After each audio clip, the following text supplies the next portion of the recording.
पितर शब्द सिर्फ एक शब्द नहीं है, ये एक ट्रिगर है।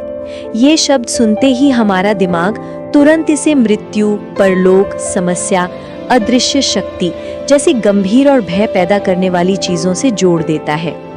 इसलिए डर उस शब्द का नहीं, बल्कि उन सभी भावनाओं और विचारों का है जो उस शब्द के साथ तुरंत मन में आ जाते हैं। पितर कौन है? सबसे पहले ये समझना जरूरी है कि पितर कोई भूत प्रेत या बुरी आत्मा नहीं है। पितर हमारे अपने पूर्वज होते हैं जिनकी मृत्यु हो चुकी है। हिंदू धर्म में ये माना जाता है कि वे मृत्यु के बाद एक अलग लोक में चले जाते हैं, जिसे पितृलोक कहते हैं। पितर नाम से डरने के मुख्य कारण एक मृत्यु से सीधा संबंध। ये शब्द सीधे तौर पर परिवार के उन सदस्यों की याद दिलाता है जिनकी मृत्यु हो चुकी है। मृत्यु का विचार स्वाभाविक रूप से मन में एक भय या गंभीरता पैदा करता है। दो समस्याओं से जुड़ाव। अक्सर पितर शब्द का जिक्र तब होता है जब जीवन में कोई परेशानी चल रही हो, जिसे ज्योतिष में पितृदोष का नाम दिया जाता है। इस कारण ये शब्द समस्याओं का प्रतीक बन गया है। 3, अदृश्य शक्ति का भय।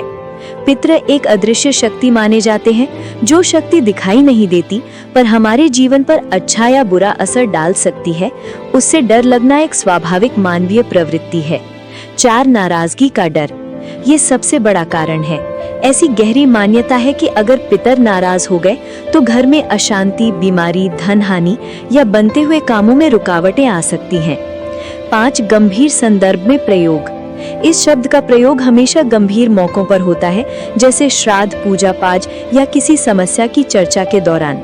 इसका इस्तेमाल कभी भी खुशी या सामान्य बातचीत में नहीं होता, जिससे ये शब्द गंभीरता और डर से जुड़ गया है। 6, कर्तव्य पूरा न होने का डर। ये शब्द सुनते ही व्यक्ति को अपने पूर्वजों के प्रति अपने कर्तव्यों जैसे तर्पण, श्राद्ध की याद आती है।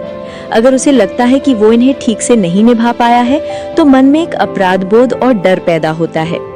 यहाँ दी गई जानकारी विभिन्न शास्त्रों, पुराणों, हिंदू दर्शन और लोक मान्यताओं पर आधारित है तथा सभी जानकारी सामान्य ज्ञान, शैक्षिक उद्देश्यों एवं जागरूकता बढ़ाने के लिए है।